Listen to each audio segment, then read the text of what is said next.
Maraming salamat Plaza and tayong family sa nakaka-encourage na patotoo.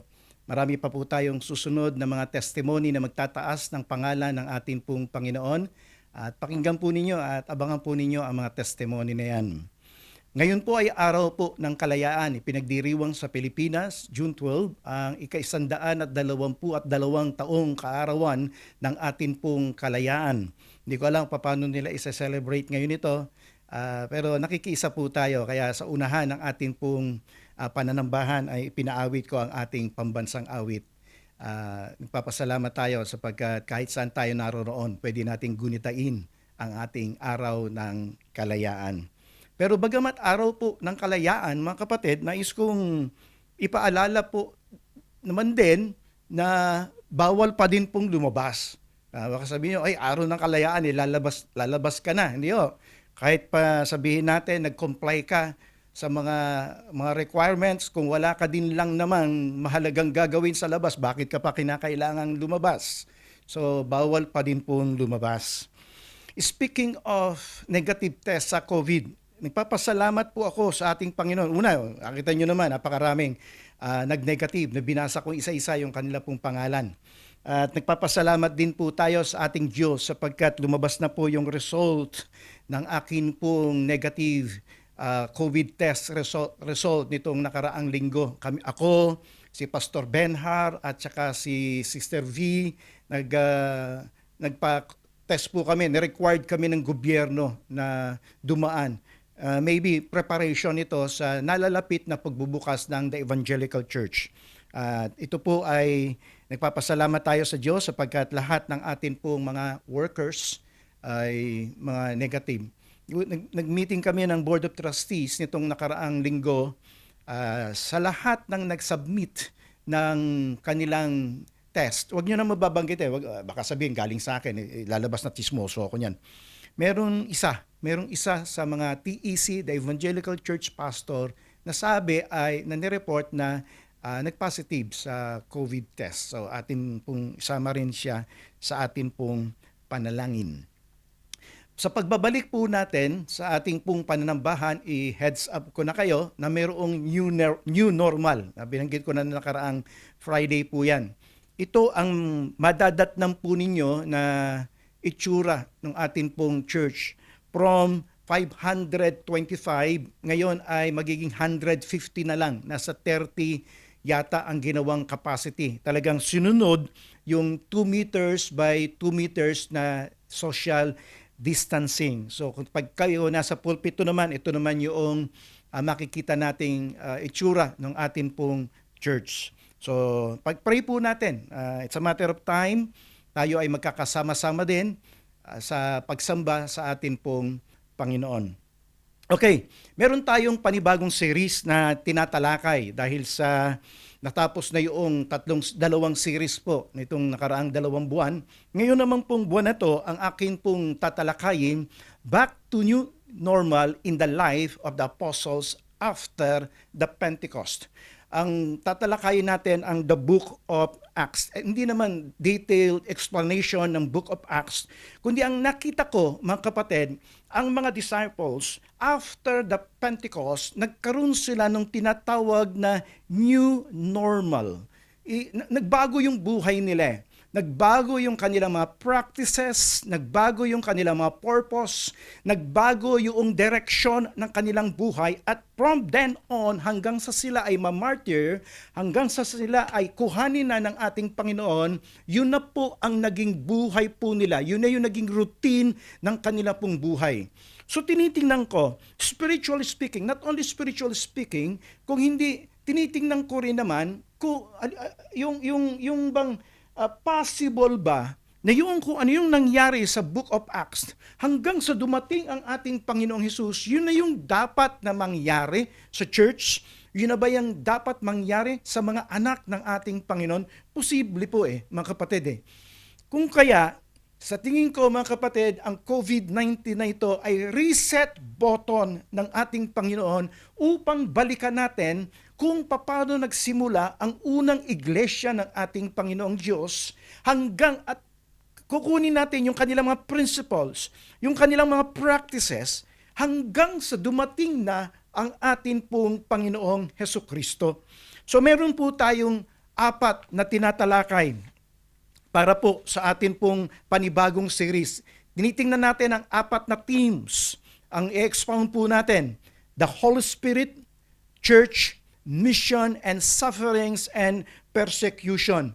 Noong nakaraang Friday, tinalakay ko po is about the Holy Spirit, ang banal na Espiritu Santo. Ang Book of Acts ay hindi lamang Acts of the Apostles, kundi Acts of the Holy Spirit. Sapagkat even from the beginning ng Book of Acts hanggang sa dulo, mga kapatid, makikita natin ang pagkilos ng banal na Espiritu Santo sa kanyang iglesia. So meron po tayong 4 o 3 na nakita sa atin pong pag-aaral nung nakaraan.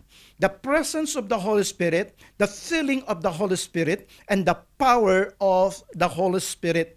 Na ito rin sana habang inaantay natin ang mangyari sa church, sa anak ng Panginoon, sa atin na bilang mga anak ng Panginoong Diyos. Yung presence, yung filling, at yung power of the Holy Spirit. Tingnan po natin ang pag-aaralan po natin ngayon. Ang pag-uusapan po natin ngayon is about the church. Anong particular na paksa ang tatalakayin ko tungkol sa the church? Tatalakayin po natin the sovereignty of God in the church. The sovereignty of God in the church.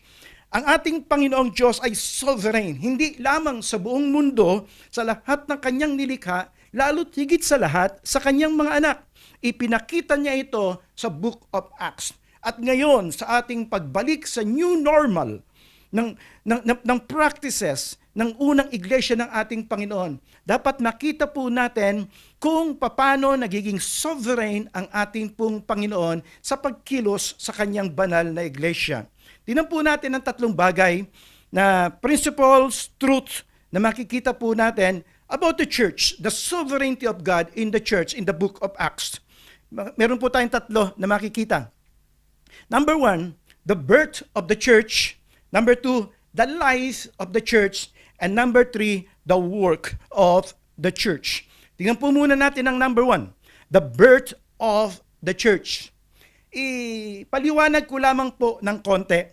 Kapag ka binanggit sa Biblia ang word na church, lilinawin po natin ito sapagkat marami pong nagkakamali sa interpretation nito na hindi nauunawaan o hindi nakikita kung ano ang context noong pagkakabanggit. Sa Biblia kasi kapag kami binanggit na salita, tingnan mo kung ano yung context ng pagkakabanggit na yon. Sapagkat mayroong isang salita na mayroong iba't ibang gamit yan eh.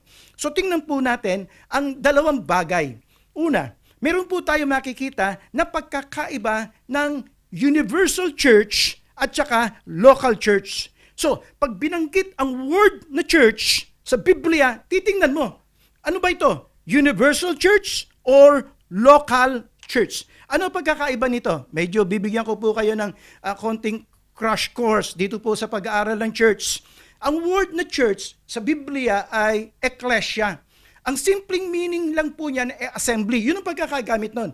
3 beses sa Book of Acts na ginamit ito, not referring to the people of God, but referring to the mob. Assembly. Ito po ay ginamit sa Acts chapter 19. Na kung saan yung mga mob, ito si Apostol Pablo, 3 beses po binanggit po yan. Ang ginamit na salita ay ecclesia. Sapagkat yun ang pagkakagamit nila eh. Yun ang tunay na, yun ang context nun. Mob, people, assembly. Yun po ang simpleng definition ng church. Subalit, noong sabihin ni Jesus Christ ang Matthew chapter 16 verse 18 at binanggit niya kay Apostle Peter, "Now I say to you that you are Peter," which means rock. "And upon this rock, I will build my church." Ano ang nasa isip ni Jesus Christ? Mob. Ano na isa isip ni Jesus Christ? Assembly. Ano ang nasa isip ni Jesus Christ? Mga tao lang, basta mga tao. Hindi po yun ang nasa isip ni Jesus Christ nung banggitin po niya ang word na church sa Matthew chapter 16 verse 18. Ang nasa isip niya po, mga kapatid, ay ito. The redeemed people of God. Yung mga tinubos ng dugo ng ating pong Panginoong Hesukristo. Kaya simula noong banggitin po ito ni Jesus Christ, ang naging pagkaunawa na ng mga disipulo, ng mga alagad tungkol sa church, ito ay kalipunan ng mga niredeem ng ating pong Panginoon. Tingnan po natin ang Acts chapter 20 verse 28. Keep watch over yourselves and all the flock of which the Holy Spirit has made you an overseers. Be shepherd of the church, not mob, not the assembly, but the redeemed people of God, which He bought with His own blood. Tinubos, redeemed by the blood of Jesus Christ. So, ito po yung ibig sabihin ng church. So, balikan po natin. Sa universal church, the redeemed people of God. Ito yung mga tinubos, invisible. Hindi po nakikita po ito. Ito po ay galing sa maaaring, hindi kasi relihiyon yan eh. Maaaring galing sa iba't ibang religion. Maaaring galing sa iba't ibang denomination. Maaaring ito'y evangelical, kahit anong church affiliation mo, maaaring Baptist ka, maaaring charismatic ka, o maaaring even galing ka sa ibang mga churches o ibang mga denominations. Pero tinanggap mo si Jesus Christ bilang Panginoon at tagapagligtas ng iyong buhay. Kabilang ka ngayon, mga kapatid, doon sa redeemed people of God, the invisible church. Mga kapatid, lilinawin ko lang, pagdating ng rapture, ang ira-rapture is not the local church, kung hindi the redeemed people of God, the universal church. Yung pong hindi nakikita ng lahat ng miyembro nun ay tinubos ng dugo ng ating Panginoong Hesukristo. Yun namang local church, mga kapatid, ibig sabihin ng mga local church, yan yung mga assembly, mga fellowship sa isang lugar. Church in Philippi, in Colossae, in Corinth, in Romans, in Rome. Yun po yun. Yung mga local church. Pero hindi ibig sabihin na como member ka ng isang local church. Halimbawa, member ka ng local church ng FCC. Halimbawa, member ka yan. Hindi nangangahulugan, miyembro ka na ng Universal Church. Sapagkat maaaring, hindi ko naman, wala naman tayong tinutukoy, pero maaaring miyembro ka nga ng local church ng FCC pero hindi mo tinanggap si Jesus bilang Panginoon at tagapagligtas, hindi ka miyembro ng Redeemed Church o yung invisible church o yung universal church. Hindi ka miyembro nun. Sapagkat ang mga miyembro lang nun, mga kapatid, ay ang mga personal na tumanggap sa atin pong Panginoong Hesukristo. So, dahil dito, meron po tayong ilang bagay na makikita about the local church. Number 1, Jesus is the Redeemer of the church. Siya po ang Redeemer lang. Siya yung foundation ng church. Siya yung nagtayo ng church. 1 Peter chapter 1, 18 to 19. Sapagkat siya lang naman ang namatay para sa church. Maaaring merong founder ang local church mo. Wala naman tayong problema nun. Maaaring meron kang forefathers, meron kang founder ng church mo, si ganito, si bishop ganito. Okay yan. Wala pa tayong problema yan.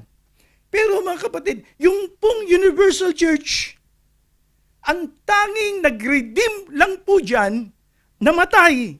Hindi po tao kung hindi si Jesus Christ lang. Wala na pong iba. Kaya siya po ang the only Redeemer of the church.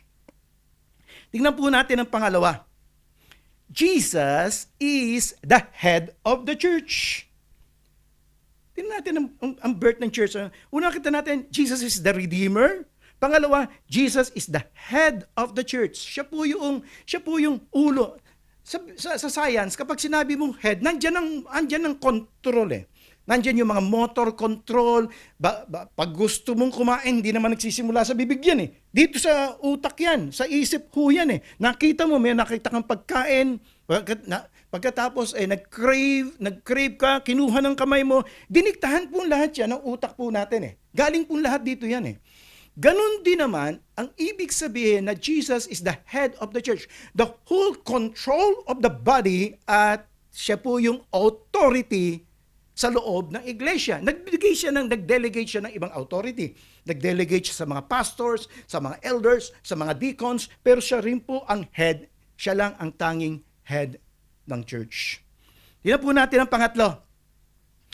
Jesus is the sustainer of the church. Ano ibig sabihin ng sustainer? Ibig sabihin nito, siya yung nagbibigay ng biyaya. Siya yung nagbibigay ng grasya. Siya yung nagbibigay ng pagpapala para magpatuloy at masustain ang church. Philippians chapter 1 verse 6, being confident of this, that he who began a good work in you will carry it on to completion until the day of Christ Jesus. Yung mabuting bagay na pinasimulan sa inyo ng ating Panginoon, anuman yun, maaaring physical, maaaring spiritual, o anuman yun, ipagpapatuloy, isusustain ng Panginoong Diyos ang kanyang banal na iglesia. Ito rin ang sabi sa Ephesians chapter 1 verse 3, all praise to God, the Father of our Lord Jesus Christ, who has blessed us with every spiritual blessing in the heavenly realms because we are united with Christ who has blessed us. Pinagpala tayo ng Diyos. Ang kanyang church, nagbigay siya ng gift, nagbigay siya ng talents, nagbigay siya ng maraming mga bagay. Lahat ng ito galing sa atin pong Panginoon. Nalulungkot lang po ako, mga kapatid. Ito'y wala naman po akong ibang gustong patamaan. Sa mga local church, meron ang turing niya sa kanyang sarili, siya ang may-ari ng church. Bakit? Sapagkat siya yung nag-donate eh. Siya yung nag-donate ng lote. Siya yung nagpagawa ng bahay. Wala naman po akong tinutukoy. Pero maraming salamat po sa inyo. Maraming salamat po. Pero hindi natin pwedeng ituring even yung local church na iyo. Sapagkat kung titingnan natin ang universal church, tanging ang Panginoong Hesukristo lamang ang tumubos, ang may-ari, ang naging dahilan kung bakit ipinanganak ang iglesia ng ating Panginoon. Meron siyang mga taong ginamit.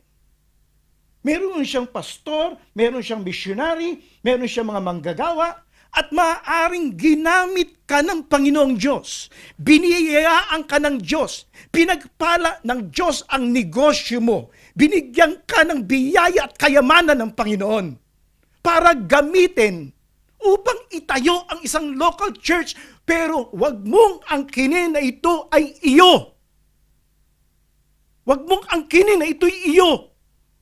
Sapagkat ang tanging head, ang tanging naging dahilan kung bakit nagkaroon ng church, mga kapatid, walang iba kung hindi ang atin pong Panginoong Diyos. Salamat sa iyong generosity, kapatid. Maraming salamat sa pagbibigay. Saludo kami dyan eh. Okay yan eh. Napakaganda niyan. Pero, again, babalikan po natin, mga kapatid, kung ano yung nangyari sa unang iglesia ng ating Panginoon. Alam ng mga disciples na lahat ng mga local church across Asia, sa lahat ng kanyang narrative, si Apostle Paul, mula sa Jerusalem until Illyricum, sabi niya, mula sa Jerusalem hanggang Italy, hanggang dulo ng mundo, 3 beses nag-journey si Apostle Paul. Lahat ng itinayo niyang church, hindi niya sinabing kanya. At walang sinabi sa Biblia na ito'y church ni kapatid na ganito, na siya ang may-ari. Hindi yun. Wala. Sapagkat ang lahat ng church ay nalawd ng local church, ay nalawd ng Panginoong Diyos na mabuo upang doon magkaroon ng fellowship ang mga anak ng ating pong Panginoon. The birth of the church Tanging ang ating Panginoong Hesus lang po, mga kapatid, ang nag-redeem. Tanging ang ating Panginoong Hesus Kristo lamang po, mga kapatid, ang head. At tanging ang ating Panginoong Hesus Kristo ang sustainer ng church. Tingnan po natin ang pangalawa, the life of the church. Ano naman kaya ang naging buhay ng church nung unang panahon? Ang buhay ng church natin ngayon, kung aking titingnan, ako po'y mahigit 40 taon na sa ministry, nakikita ko, okay, wala naman akong may comment na hindi maganda. Pero ito kaya ay sumusunod sa pattern, ito titingnan natin ngayon ito kaya ay sumusunod doon sa pattern ng unang iglesia ng ating Panginoon. Paano po sila nabuhay? Paano nabuhay ang early church? Reset button, babalik lang uli tayo. Tingnan po natin ang tatlong bagay kung paano tayo mabubuhay katulad ng nangyari sa unang iglesia ng ating Panginoon. Number 1, it's a life of truth. A life of truth. Nabuhay ang unang iglesia ng ating Panginoon sa katotohanan. Ano itong katotohanan na ito? Katotohanan ng mga sinabi ng salita ng ating Panginoon. Sabi sa Acts chapter 2:42a, they were continually devoting themselves to the apostles' teachings. Saan ba nanggaling yung apostles' teaching? Sa teachings ni Jesus Christ. At nandun ang Holy Spirit para ipaalala sa kanila yung mga teachings ni Jesus Christ na yung teachings na yun ay truth. Nakarating. Next week, pag-aaralan natin, after next week, yung Father's Day natin next week After next week, pag-aaralan po natin the mission of the church.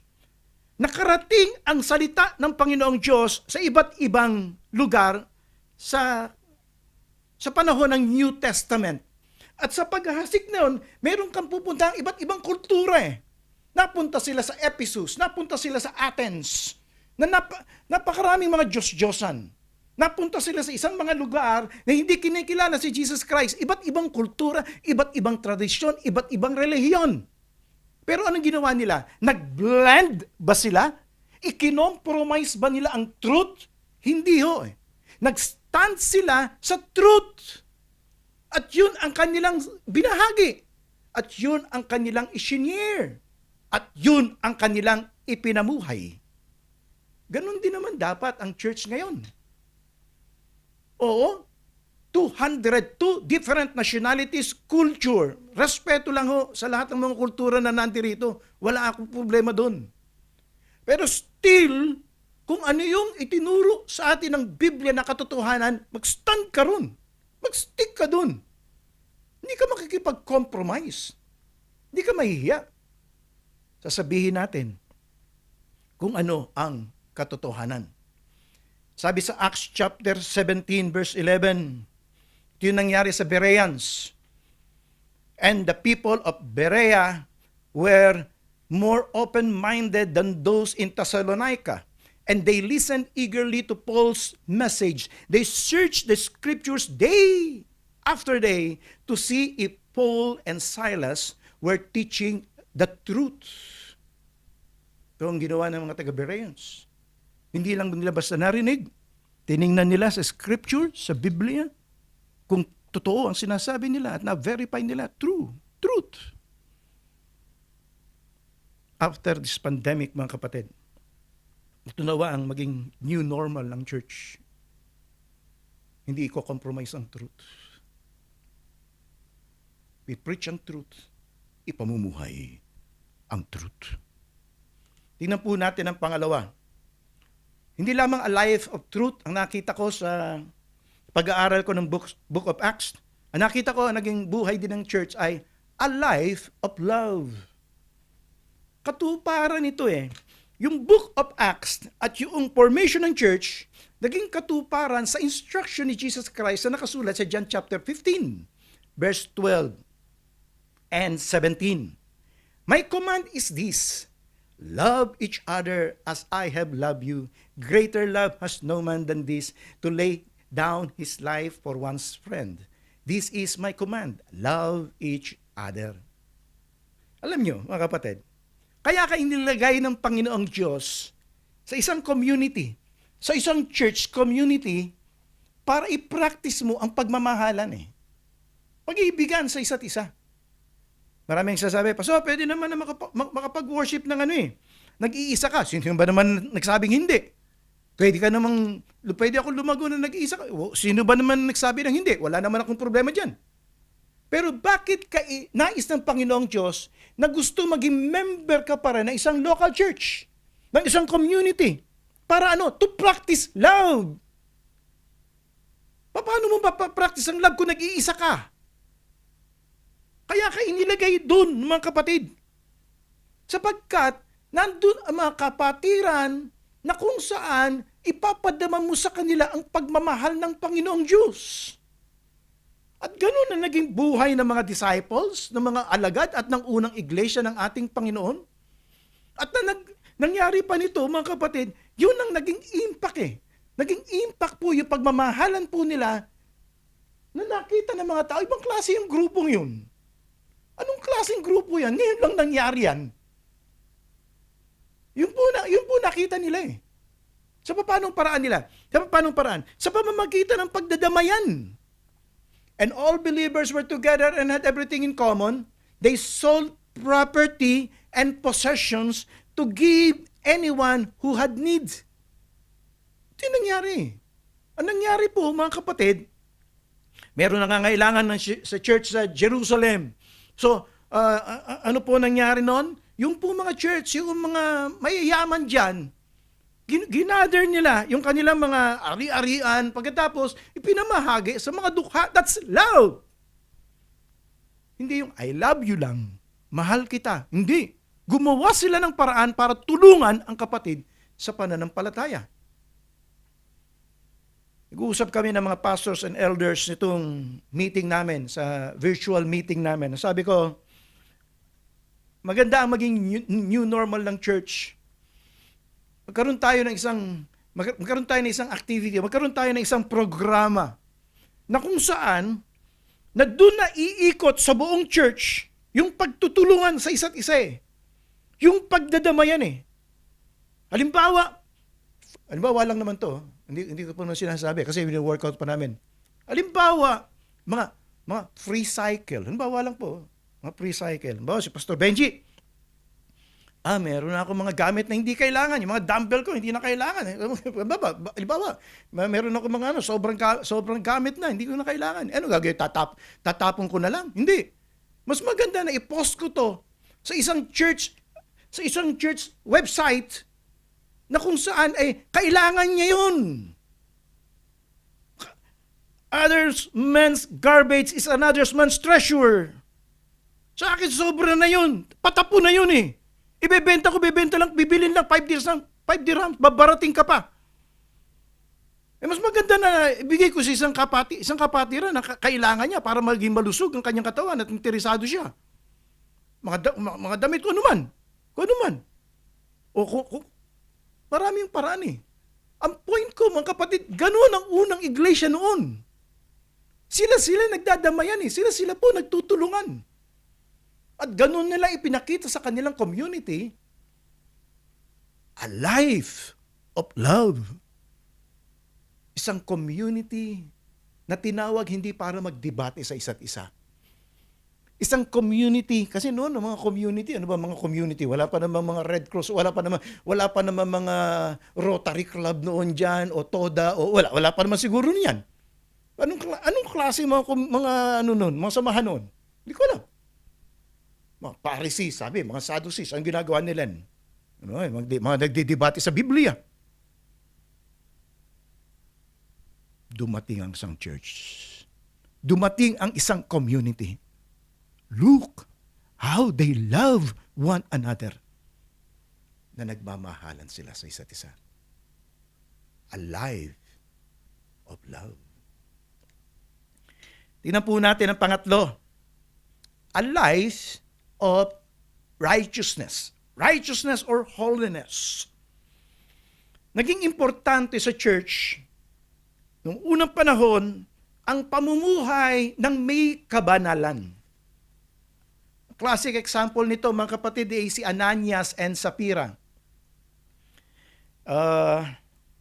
Alam na naman natin ang nangyari. Browse ko lang ng konti. Sabi nga nun, nagagather sila para tulong sa mga dukha. Pagbibili nila kanilang mga riyan pagkatapos pamimigay sa mga dukha. Si Ananias, si Sapphira, meron lote yan. Pinabili nila for a certain amount. Tapos, ang nangyari, mga kapatid, nagkaroon sila ng interest, yung certain amount na yon ay binawasan po nila. Kanila naman yun.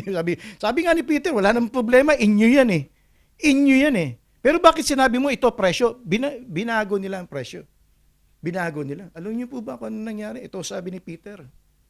Then Peter said, Ananias, how is it that Satan has so filled your heart that you have lied to the Holy Spirit and have kept for yourselves some of the money you received for the land? Kinupitan mo eh. Sinabi mo ganun. Pero sa kanya yun. Pero ang nangyari lang kasi mga kapatid, nagsinungaling po siya eh. At ang sabi ni Peter, didn't it belong to you before it was sold? And after it was sold, wasn't money at your disposal? What made you think of doing such a thing? You have not lied. Sinungaling siya eh. You have not lied just to human beings, but to God. Ano nangyari? When Ananias heard this, he fell down and died. And great fear seized all who heard what had happened. Yung kanyang asawa, ganun din na nangyari. Anong point ko, mga kapatid? Ang point ko ay ito. Ganito na buhay ang unang iglesia ng ating Panginoon. A life of truth, a life of love, and a life of righteousness. Sana makita ng mga tao, sa kapaligiran po natin, kahit saan man tayo makarating, kahit saan man po tayo magpunta, anong fellowship yan? Bakit ang babait nila? Anong fellowship yan? Hindi perfect eh. Hindi perfection, hindi man tayo perfecto. Bakit ganun sila mabuhay? May integrity, may honesty. Tapat. Kasi followers of Christ yan eh. Mga tagasunod yan ng ating Panginoon. Naalala ko tuloy yung Bible study namin kahapon. Yung closing prayer, nag-prayer si Ezer. Sabi nga nun sa kanyang closing prayer, Panginoon, sa pagbabalik po namin, sana po maibigay po namin yung mga tithes namin at mga offering po namin, maibigay po namin lahat. Nag-strike sa akin, maibigay po namin lahat. Hindi ko sasabihin to dahil pastor ako. Hindi ko sasabihin to dahil may needs ang church. Sasabihin ko lamang po ito, mga kapatid. Dahil ang gusto ng Panginoong Diyos yung katapatan eh. Kaya naman i-sustain ng Diyos ang pangangailangan ng church. Bakit hindi? Sa iba't ibang paraan. Pero ang gusto niya yung maging tapat ka eh. Pinangako mo ang tithes mo, pinangako mo offering mo. Sabi ko lang sa mga tumatawag sa akin, i-safekeeping nyo lang. Hawakan nyo lang. Pagdating natin sa church, ibibigay natin yan. Alam ng Diyos yun eh. Nakikita ho ng Panginoong Diyos yun. Maging tapat lang po tayo sapagkat yun ang nangyari sa unang church. Yun ang nangyari sa unang iglesia. A life of righteousness, a life of holiness. Nung sila ay kukuha ng mga deacons, ang isa sa mga naging qualification na nakita ko rin ay good reputation. Therefore, brethren, select among you 7 men of good reputation. Hindi yung mga galing, o may impluwensya. Hindi. Good reputation. Yung maayos yung buhay, yung righteous. Ganito na buhay ang unang iglesia. Tingnan po natin ang pangatlo. The work of the church. Ano naman yung mga trabaho ng church. Ano po yung ginagawa ng church? Tingnan nyo ang sumulat sa Acts chapter 1 and 2. 1 and 2. Sumulat si Luke at sinulat niya ito kay Theophilus. Ito yung kanyang introduction sa kanyang sulat. In my former book, ano yung tinutukoy na former book? Yung the gospel according to Luke. Yung isa sa mga gospel. Yun yung unang sulat ni Luke kay Theophilus. Ano nakasulat doon? Alam na naman natin, yung mga ginawa ni Jesus Christ. Yung mga ginawa ni Jesus Christ. In my former book, Theophilus, I wrote about all that Jesus began to do and to teach until the day he was taken up to heaven after giving instruction through the Holy Spirit to the apostles he had chosen. So, Theophilus, ito yung unang sulat ko sa iyo. Yung mga ginawa ni Jesus Christ. Ito yung pangalawa. Ito yung sequel. Ito yung part 2. Ito naman yung mga ginawa ng mga apostles. Ano naman itong mga ginawa ng mga apostles? Luke 4:43. But he said, I must proclaim the good news of the kingdom of God to the other towns also, because that is why I was sent. Sabi ni Jesus Christ. Sabi niya sa mga apostles niya. Ito yung dahilan bakit ako sinugo ng Diyos eh. Para ipangaral ang kingdom of God sa lahat ng lugar. Pero ano nangyari? Ang nangyari mga kapatid, nakarating lang siya sa Galilee. Galilee, Samaritan, Jericho. Tingnan po ninyo itong map na ito. Ito lang yung lugar na kung saan si Jesus Christ ay nakarating. Wala na pong iba. So anong point ko? Ang point ko mga kapatid ay ito. Ang puntos ko po ay ito. Ang Book of Acts ay pagpapatuloy ng sinimulang misyon ni Jesus Christ. Ito po ay pagpapatuloy kung papaanong si Jesus Christ, ang ating Panginoong Hesukristo, ay nabuhay. Upang ipangaral ang salita ng Diyos, upang ipangaral ang Word of God, upang ipangaral ang Kingdom of God, yung kaharian ng ating pong Panginoon. Anong work? Itinutuloy lang nila ang ginawa ni Jesus Christ. Itinutuloy lang nila ang ginawa ng ating Panginoong Hesukristo. Continuation of the work of Jesus Christ. At yun ang dapat na maging gawain ng church, pagpapatuloy ng ginawa ng ating pong Panginoong Hesus. Sa susunod yung mission doon ko expound mabuti yan. Pero for time being, tingnan natin kung paano ginawa nila. Sa pag-aaral ko, nakita ko ito. Creating an impact in the community. Sa pagtupad nila, katulad ni Jesus Christ, si Jesus Christ, mga kapatid, kahit saan pumunta yan, nag-create ng impact yan Napapansin. At ganun na nangyari sa Acts. Acts 2:47, praising God and enjoying the favor of all people. Uy, may church pala dito? Di po bang ganun? Mahirap. Ang tagal-tagal na nag-e-exist ng church sa isang community, hindi nararamdaman ng community yung church. Bakit? Hindi nag-create ng impact So dapat mga kapatid, ang church, katulad noon, itinutuloy ang gawain ng ating Panginoon, nag-create ng impact saan man sila nandoon. At itong time ng pandemic, nakakatuwa, nakikita ko yung ibang mga kapatiran, yung ibang mga church, binubuksan ang kanilang mga church para hindi lamang para sa gawain, kung hindi sa mga tumutulong sa mga nangangailangan. Itong ibig ko sabihin mga kapatid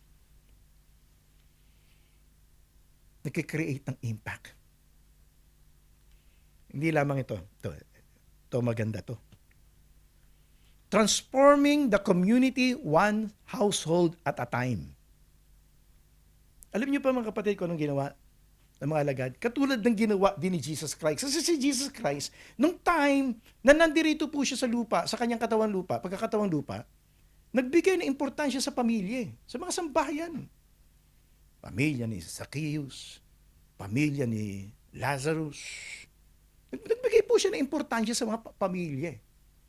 At pagdating sa Book of Acts, at least, makapag-mention po ako ng 3. Nagkaroon po ng mga house churches eh. Yung household ni Cornelius sa chapter 10, yung household ng Roman jailer sa chapter 16, yung household ni Priscilla and Aquila sa chapter 18. At nagkaroon pa ng house church, niyo ha? Nagkaroon pa ng house church sa bahay ni Priscilla and Aquila. Sapagkat noon, sinagogue, wala naman yung mga TEC, wala ho. Maging sa Philippi, wala ho. Nagtitipon sila saan? Sa mga bahay-bahay. Sa mga sambahayan. Greet Priscilla and Aquila, my co-workers in Christ. They risked their lives for me. Not only I, but the churches of the Gentiles are grateful to them. Greet also the church that meets at their house. Meets at their house. Kaya nung nag-iisip ako, magkakaroon ng new normal ang church sa pamamagitan ng pagbibigay ng emphasis sa mga house churches. Bahay-bahay. Hindi ko sinasabi hindi importante na pupunta sa church. Bakit hindi pwede? Pumunta tayo sa church, na magse-celebrate tayo, gagawa tayo ng mga celebration, bakit hindi? Wala tayong problema doon, mga kapatid. Pero, bigyan po natin ng emphasis. One household at a time. Transforming one household at a time. Ito yung church. At ito yung nakita kong after the Pentecost. Ito yung naging buhay ng mga church. Even sa missionary ni Apostle Paul. Kasi yung mga sulat ni Apostle Paul, sa mga personal letters, sa mga letters sa mga churches, lahat naman po ito, mga kapatid, nangyari yan sa Book of Acts. Kaya tingin ko, ito yung ito na yung dapat maging buhay na iglesia ng Panginoon. Balik tayo doon sa dati. Sa mga practices. 3 bagay ang gusto kong iwan sa inyo ngayon. About the church. About the sovereignty of God in the church. The birth, the life, and the work of the church. God bless us all, mga kapatid. Pakinggan po natin isang special number mula sa mga kapatiran sa FCC Sharjah.